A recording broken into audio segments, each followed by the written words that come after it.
नमस्कार दोस्तों, स्वागत है आपका इन्फिनिटी नॉलेज में। तो दोस्तों, जैसे कि बड़े देश हैं वो अपने हथियार क्यों बेचते हैं? पैसे की वजह से नहीं। इसका जो मेन रीज़न होता है वो यह होता है कि जब भी आप किसी भी देश को अपने हथियार सप्लाई करते हैं तो वो देश आपसे मजबूरी में दोस्ती करने के लिए बिल्कुल तैयार रहता है। ऐसा ही कुछ हुआ है मलेशिया के साथ। और दोस्तों, जैसा कि आपको पता होगा, पिछले 1 से 1.5 साल से मलेशिया और भारत के बीच काफी ज्यादा टेंशन क्रिएट हुई है, लेकिन भारत के तेजस ने कुछ ऐसा करके दिखाया है जिसकी वजह से मलेशिया पूरी तरीके से तेजस का फैन हो गया है।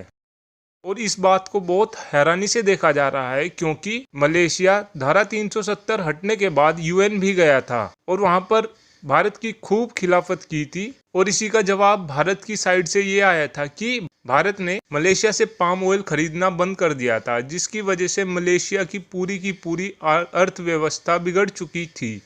अब मलेशिया से एक पूरी की पूरी टीम आ रही है जो कि तेजस की टेस्ट ड्राइव लेगी और तेजस कहाँ पर बनता है वो भी देखेगी। मलेशिया ऐसा इसलिए कर रहा है क्योंकि मलेशिया बहुत जल्द भारत से 36 तेजस खरीद सकता है और ये डील काफ़ी बड़े होने वाली है। और इस डील के चलते हुए भारत भी जी जान से लगा हुआ है इस डील को कैप्चर करने में। और मलेशिया तेजस को लेकर इसलिए भी ज़्यादा इंटरेस्टेड है क्योंकि भारत की साइड से पूरी की पूरी मेंटेनेंस फैसिलिटी मलेशिया में ही लगाई जाएंगी। और तेजस फाइटर जेट की कॉस्ट को भी बहुत ज़्यादा कम कर दिया गया है। $40 मिलियन का एक फाइटर जेट होगा। और इसी का कॉम्पिटिटर है ग्रिपिन, और जो ग्रिपिन की कीमत है वो $80 मिलियन है। इसी को देखते हुए मलेशिया भारत की साइड कुछ ज़्यादा झुकाव होता हुआ दिखाई दे रहा है।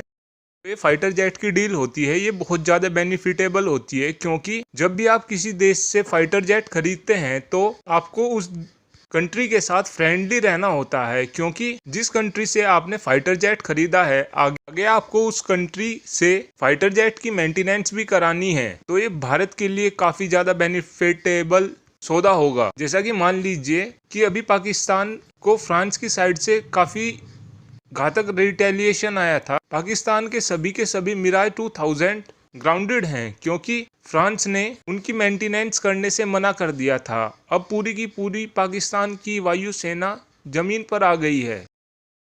अगले महीने तक मलेशिया की टीम आ जाएगी और फिर जब मलेशिया की टीम वहां पर पूरा दौरा कर लेगी तो वो अपनी अथॉरिटी को रिपोर्ट भेजेगी। और माना यह भी जा रहा है कि इस साल के अंत तक इस डील को फाइनलाइज कर लिया जाएगा। Thanks for watching this video. Have a good day.